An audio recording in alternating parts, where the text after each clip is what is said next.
Non. Je vais pas pouvoir faire ça 20 ans. Être devant mon ordi, à faire la même chose.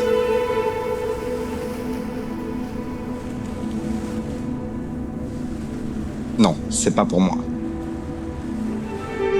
J'ai donné ma lettre de démission. Je vais partir. Je prends un aller simple.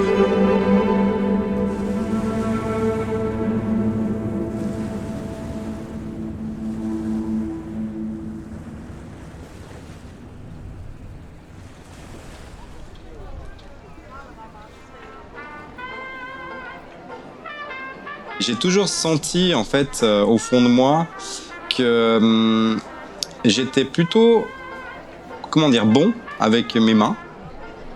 Et je crois que ma maman m'a transmis ça à la cuisine.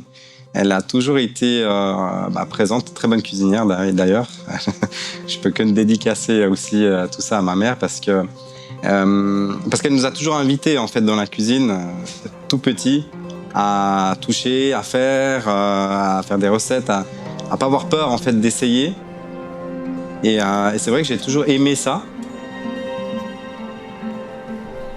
J'ai dit à mes parents, écoutez, c'est bon, j'ai décidé, j'ai un rêve aussi de voyager, mais c'est un voyage vraiment, une quête personnelle pour savoir ce que je veux faire en fait de ma vie. J'ai voyagé dans l'idée d'ouvrir quelque chose. Donc le but c'était de m'imprégner de différentes cultures, d'aller voir en fait ce qui existait ailleurs. Et je crois que j'ai surtout une phrase, c'est partir pour mieux revenir.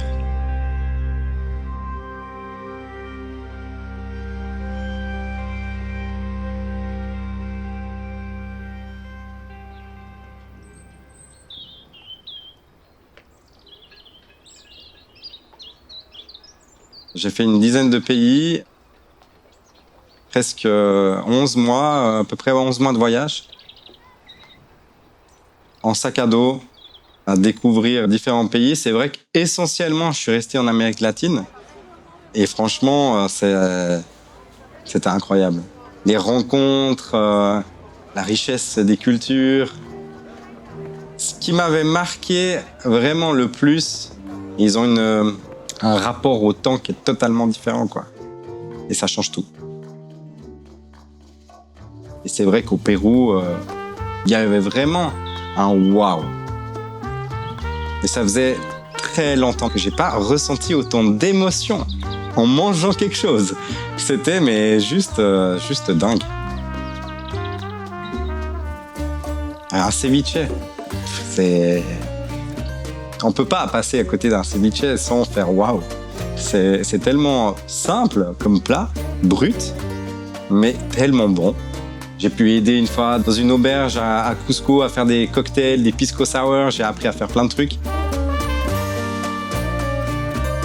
C'était l'idée aussi de toucher le monde de la gastronomie et de goûter plein de différents plats, différentes nourritures.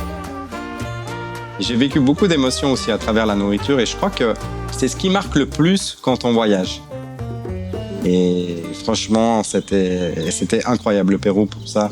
Une telle richesse dans la gastronomie que tu peux que ne tomber amoureux de cette nourriture.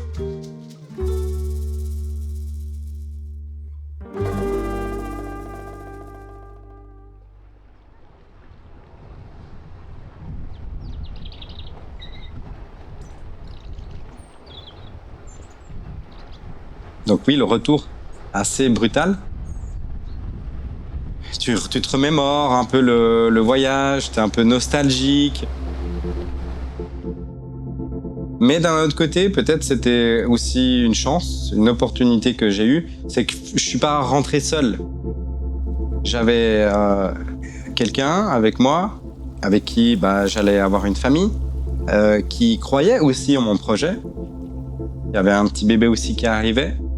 Donc il y avait une certaine forme de responsabilité. Et je pense que c'est aussi ça qui m'a beaucoup aidé. C'est que j'avais pas forcément le choix. De dire, bah ouais, en fait, tu reviens, t'as pas d'appartement, t'as pas de job, t'as plus d'argent. Mais par contre, t'es avec ta chérie, t'as bientôt un enfant. Comment en fait on voit la suite?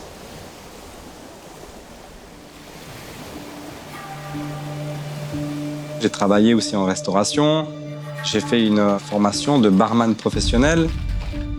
L'idée, c'était un petit peu aussi de continuer à me former, mais partir dans un domaine. C'était terminé, employé de commerce, conseiller clientèle, l'administration, tous ces trucs, c'était fini. Maintenant, je me focalise sur ce que j'ai envie de faire, ce que j'aime faire, le monde de la gastronomie. Et en fait, je parlais une fois avec un pote à moi. Je lui parle de mon projet, puis il me dit, mais écoute, c'est bien, mais il faut que tu aies un concept avec une forte identité. Et là, j'ai eu une révélation. Mais vraiment, c'était Eureka. C'était incroyable.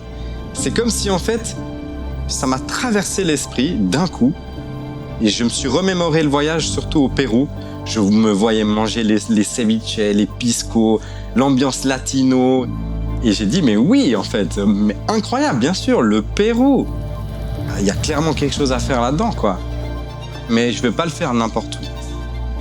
Je vais le faire à Morges, où en fait, j'ai grandi, où je suis né. Il n'y avait pas vraiment de restaurant péruvien. En fait, il n'y en avait même pas du tout, quoi, dans la région. J'ai dit, je crois que Morges, aujourd'hui, en tout cas la région ici, est prête à découvrir une nouvelle cuisine, est prête à découvrir un nouveau concept, apporter de la modernité, une touche de peps dans la scène culinaire ici dans la région. Et en fait, bêtement, j'ai simplement tapé restaurant péruvien et je tombe sur des articles meilleure cuisine du monde, cuisine émergente, gastronomie. En fait, on parle pas d'une petite cuisine. Il y a quand même des grands chefs étoilés. J'étais assez impressionné de voir en fait qu'il y avait un potentiel, mais que très peu exploité. Et là, c'était clair. C'est bon. Ça y est, j'ai trouvé. On va faire un restaurant péruvien, quoi. Et là, il y a eu le Covid.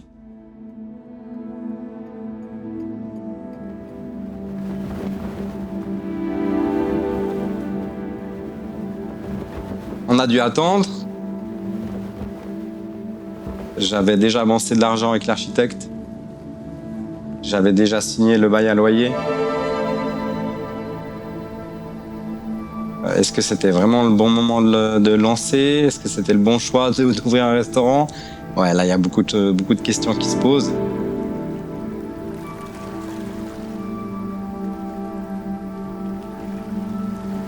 Mais, encore une fois, c'est jamais le bon moment et t'es jamais prêt. En fait, il faut se lancer. Peu importe, il faut le faire.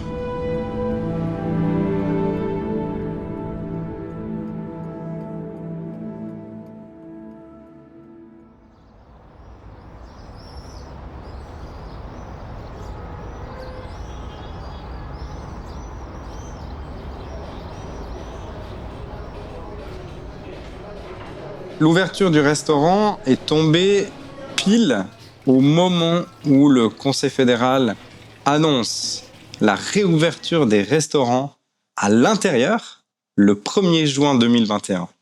Et dès le départ, vraiment, mais dès le premier soir, ça a fonctionné, quoi. Il y a eu une connexion.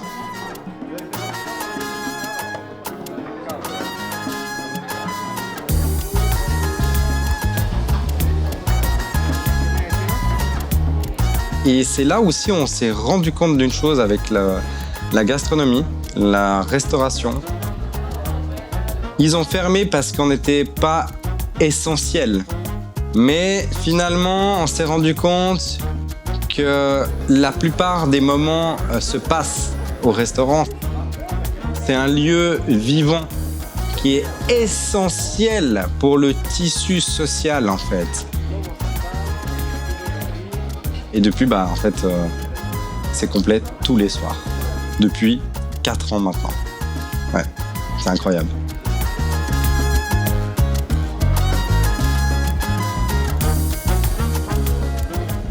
C'était une cadence assez forte qu'on avait dès le départ. Ouais, beaucoup de fatigue. J'étais aussi père de famille à ce moment-là avec des bébés. C'était assez épuisant, c'est vrai. Mais j'ai tenu le coup et j'avais la chance aussi d'être épaulé, bien sûr, à la maison pour pouvoir faire ce que je devais faire, tout simplement. Mais c'était une grosse part de sacrifice. Ça a malheureusement aussi eu un impact dans ma vie privée, clairement. Bien sûr que j'ai vécu des choses qui sont pas simples. C'est pas parce que en fait t'es complet, que t'as du monde, que t'as du succès, que c'est génial, tout va bien. Non. Il y a une part importante, c'est l'humain à gérer. On n'est pas des robots, on a tous des sentiments, on a tous des vies, on a tous nos émotions. Et ça, c'était un gros challenge pour moi. C'était de gérer en fait de l'humain. Du jour au lendemain, en fait, quand tu te lances en tant qu'entrepreneur, et en plus de ça, si tu as directement des employés, en fait, tu passes de salarié à patron. Et il y a une certaine posture, il y a une certaine, prise de conscience de qui tu es, en fait. Quelle place tu as, quel exemple tu dois donner. Au début, peut-être que tu veux trop bien faire, tu veux être cool, sympa, gentil, avec tout le monde. Eh ben non, ouais. Là, j'ai ramassé. J'ai ramassé parce qu'en fait, il y avait peut-être à la fin plus autant de respect sur certaines choses. Il y a eu des débordements, clairement, bien sûr, il y a eu des débordements. Des difficultés, j'en ai vécu, mais tellement.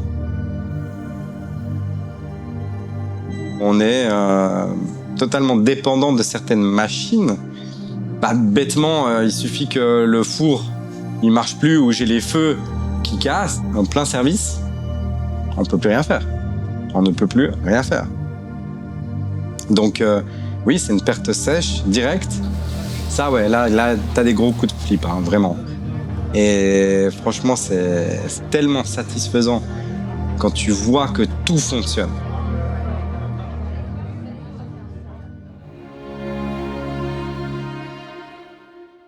J'ai voulu partir dans cette idée de restaurant bistronomique parce que j'ai voulu aussi apporter cette qualité.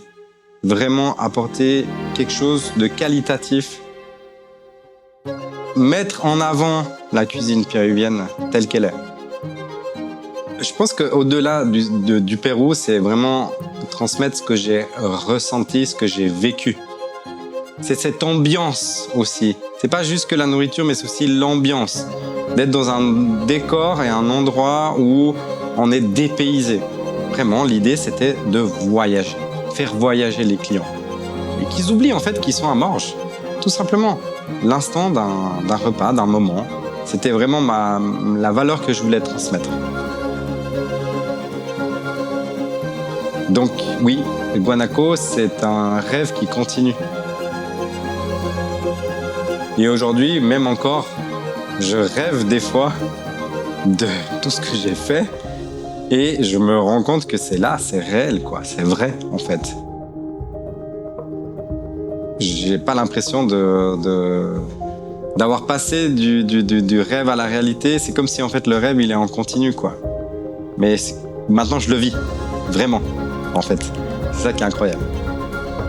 Et c'est beau parce que c'est clair que c'est ce que je dis souvent aux clients, j'ai amené en fait le Pérou avec moi dans mes bagages et je continue de voyager.